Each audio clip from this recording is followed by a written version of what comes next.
નમસ્કાર મિત્રો, વિડીયોમાં તમારું સ્વાગત છે। જી હા મિત્રો, અત્યારે હાલ મોટા અને મહત્વના સમાચાર સામે આવી રહ્યા છે। તો મિત્રો, સમાચારમાં વાત કરીએ તો અકસ્માતમાં 4 શ્રમિકોના મોત નિપજ્યા હતા। તો સાબરકાંઠા જિલ્લાના ઈડર તાલુકાના રિવાસ ગામે સોમવારે મોડી રાત્રે ટ્રિપલ અકસ્માત થતા ગંભીર ઇજાના કારણે ઈડરના ભોઈવાડામાં રહેતા 4 યુવાનોના કમકમાટી ભર્યા મોત નિપજ્યા હતા।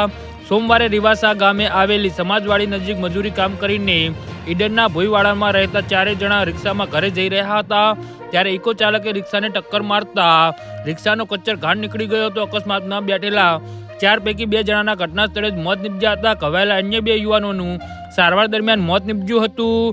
આ અકસ્માતમાં એક બુલેટ સવાર પણ ઇજાગ્રસ્ત બન્યો હતો અને અરવલ્લી જિલ્લાના ધનસુરા તાલુકાના રાજપુર ગામના વતની અને ટિંડોઈ પોલીસ મથકનો કોન્સ્ટેબલ તરીકે ફરજ બજાવતા મહેશભાઈ પટેલનું ગત રોજ સોમવારની મોડી રાત્રે માર્ગ અકસ્માતમાં મૃત્યુ નિપજ્યું હતું।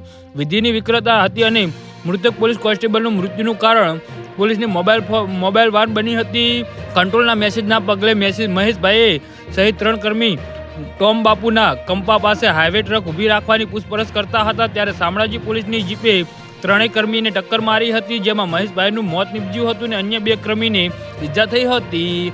જી હા મિત્રો, તો આના વિશે તમારું શું કહેવું છે તો નીચે અમારી કમેન્ટ બોક્સમાં જરૂરથી જણાવજો અને અમારી યુટ્યુબ ચેનલને સબસ્ક્રાઈબ કરવાની ભૂલતા નહીં। ધન્યવાદ।